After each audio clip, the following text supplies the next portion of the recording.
It's Thursday, October 31st, 2024. The garbage fallout continues. The Supreme Court does the bare minimum, and one prominent pastor's take on the 2024 election. Next on the AM Update.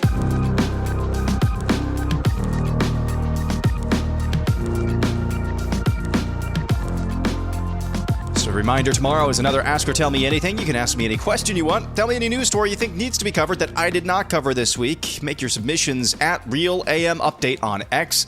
Look for the pinned tweets. That's Ask or Tell Me Anything tomorrow morning on the AM Update. Now on with the Thursday edition. Well, instead of talking about her final argument to America on why she should become president, Kamala Harris had to spend yesterday morning doing cleanup duty for her boss after he said half the country is garbage for supporting Donald Trump. And I think that, first of all, he clarified his comments, but let me be clear, I strongly disagree with any criticism of people based on who they vote for. You heard my speech last night and continuously throughout my career. I believe that the work that I do is about representing all the people, whether they support me or not.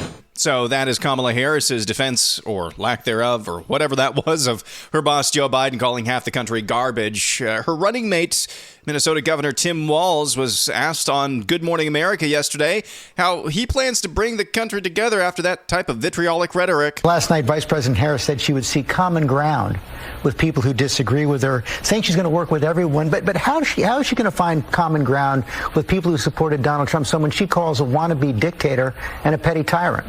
Well, good morning, George. Yeah, the vice president's rhetoric is the rhetoric that a president of the United States gives. Meanwhile, in Wisconsin, Donald Trump seized the moment less than 24 hours after that garbage comment from Joe Biden. The Trump campaign was somehow able to find a Trump-branded garbage truck, and, well, Trump drove that to his rally in Green Bay. How do you like my garbage truck? This truck is in honor of Kamala and Joe Biden. Yeah, he drove that garbage truck emblazoned with the Trump logo on it to his rally. And at that rally in Green Bay, he had these words. You can't lead America if you don't love Americans. That's true.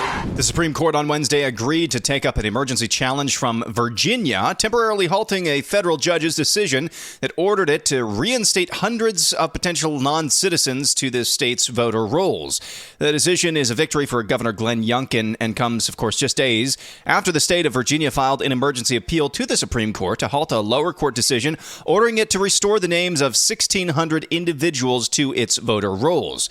At the heart of the case is whether Virginia's voter removal process violates a so-called quiet period under the National Voter Registration Act or a federal law requiring states to halt all systematic voter roll maintenance for a 90-day period before a federal election. That argument pitted the Kamala Harris Department of Justice, which sued the state over its removal program earlier this month, against Youngkin, who insisted the state's process is individualized and conducted in accordance with state and federal law. Justice Department officials reiterated their argument Wednesday following the Supreme Court decision. They said in a statement, quote, "The department brought this suit to ensure that every eligible American citizen can vote in our elections. We disagree with the Supreme Court orders." Just how bad is it when we're now celebrating a Supreme Court ruling? This got to the Supreme Court, a Supreme Court ruling that actually upholds just basic law that says if you're not eligible to vote, if you cannot lawfully vote, you should not vote. You should be removed from voter rolls. We're celebrating that like it's some sort of big win, but that's where we are. One of Kamala's top surrogates, Bill Clinton, the former president, was on the campaign trail yesterday, and he said the quiet part out loud again about the Trump economy. I don't think it's right to say that people have to vote for Donald Trump because the economy is better there. I don't believe that.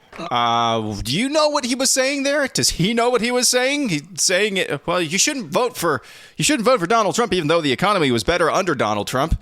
In Wisconsin, that state's elections supervisor, or the chair of the elections commission, I should say, her name is Ann Jacobs, and just like her counterparts in Michigan, she says, we're not going to know the results of the Badger State until well after Election Day. I do want to ask you how long you think it might take to get the ballots counted this year, as opposed to 2020, when we saw Biden won by just 20,000 votes. just what you're thinking, because from what you're already seeing with early voting there in Wisconsin. We have had tremendous early voting turnout. Our early voting is technically early absentee voting. So when folks in Wisconsin go to vote early, they're actually filling out an absentee ballot at their clerk's office, and it goes directly to the clerk. As a result of that amazing turnout, it looks like we're going to have a lot of absentee ballots to count on election night. I suspect it will not take quite as long as 2020 because we don't have some of the COVID concerns that we did have then. However, I would expect that you're probably not going to see final tallies coming out of Wisconsin until very early in the morning on November 6th. Man, I really wish that I could give maximum benefit of the doubt to people like this, some faceless, nameless, supposedly, bureaucrat in the state of Wisconsin. But every time I hear somebody in one of those Rust Belt states, whether it's Michigan, like we heard from Jocelyn Benson, that's Secretary of State a few weeks ago, or whether from this election supervisor, this election commission chair, it's hard for me to give them the benefit of the doubt. Is it the year 2024 or not? Can we get our elections counted in one night or not? Florida can do that. They're one of the biggest states in the union. They can get it done in one night. What are all these other states' excuses? Other than, of course, the obvious answers. Check out this story from the National Desk. This morning, a police officer recovering after being assaulted by a man and a woman at the vice president's rally near the White House. D.C. police said it happened last night right outside the perimeter of the ellipse where Harris was speaking. The suspects reportedly ignored the officer's commands after crossing a police line. So that was the aftermath of Kamala Harris's final argument to the American people the other night. A couple of her attendees assaulted police officers outside of that rally. Police, of course, said it's unclear if the arrestees were Harris supporters, protesters, or unaffiliated with the rally. At least one protester was detained at the event amid pro-Hamas orc demonstrations. Protesters were seen wearing keffiyehs and holding signs that said, "Stop arming Israel and stop U.S. funding of Israeli apartheid." The local police did not immediately respond to media inquiries about protesters being arrested. To the Sooner State we go, where Oklahoma's top elected education official sent a demand letter to Vice President Kamala that essentially served as an invoice for what the illegal immigration crisis under her tenure overseeing the border has cost Oklahoma State schools. Ryan Walters, he's the superintendent for public instruction in Oklahoma, wrote in a letter, quote, "As the statewide elected superintendent of public instruction of the state of Oklahoma and the executive officer of the Oklahoma State Department of Education, it's my duty to ensure that the resources allocated to our public schools are accounted for and used in the most effective manner possible for the benefit of Oklahoma students' education." In August, Walters tasked the department to work with school districts to calculate the financial impact borne by taxpayers on illegal immigrant minors. That analysis resulted in an estimate of $474.9 million, which he demanded of Harris in the letter. Quote, "The demand amount is, by necessity, an estimate because only your administration knows the true number of illegal immigrants crossing the nation's borders and the actual costs of illegal immigration. Under your supervision, the costs in education due to illegal immigration have risen astronomically. Your failed oversight and efforts are a direct cause of the current crisis Oklahoma and other states now face. Oklahoma taxpayers, schools, teachers, and parents should not bear the burden of your failings. They deserve better." That is, yet again, another example of badassery from Oklahoma's superintendent of public instruction, Ryan Walters, who, if he had any more power than that, he could really wreak even more havoc than he's doing. Once again, hats off, helmet sticker to Ryan Walters. And finally, John MacArthur of Grace Community Church in California shared recently his analysis and his thought process regarding this upcoming election just a few days away. The other day, Kamala Harris said, "This is the most election ever." So,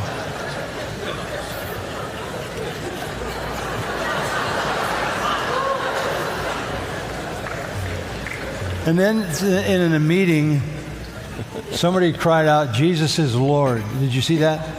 Somebody said, "Jesus is Lord," and she immediately said, "You're in the wrong place." What else do you need to know?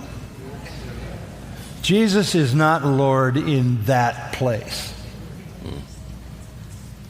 Now, I'm not saying that Jesus is not Lord over the universe.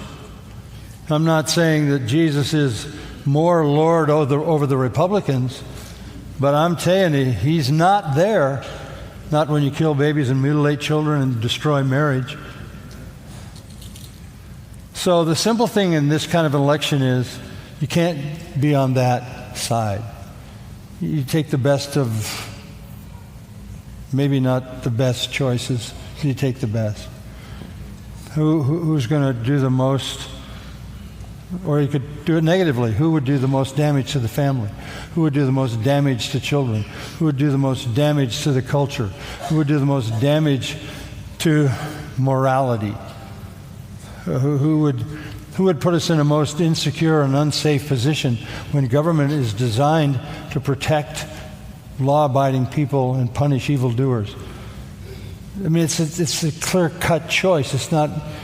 Are the Republicans everything they should be? Of course not. But you vote, in a sense, preventatively to stop something, to stop the rampage and the thievery that goes on in a redistribution of people's resources. Because if you don't work, you don't eat. So that's the best that can be said about an election. We're not electing a pastor or pastors or elders or church leaders. I think it comes down to one dominating thing. Who would keep us and our children most safe?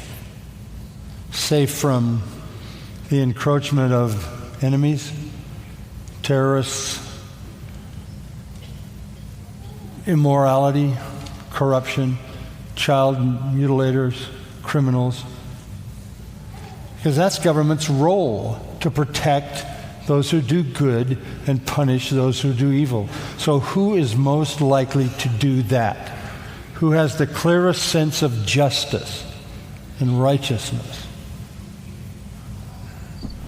Is it all that it should be? No.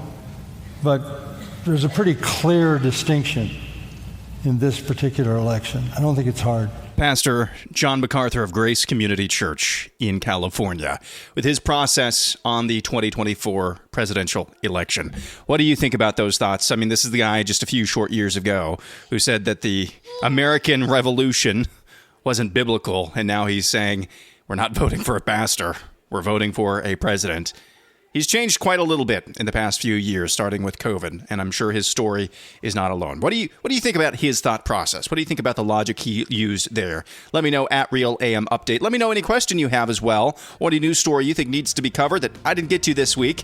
Let me know. Make your submissions at Real AM Update on X. That's at Real AM Update on X. On the profile, look for the pinned tweet. That'll do it for today. Looking forward to tomorrow. We'll catch you then. I'm Aaron McIntyre, and this is the AM Update.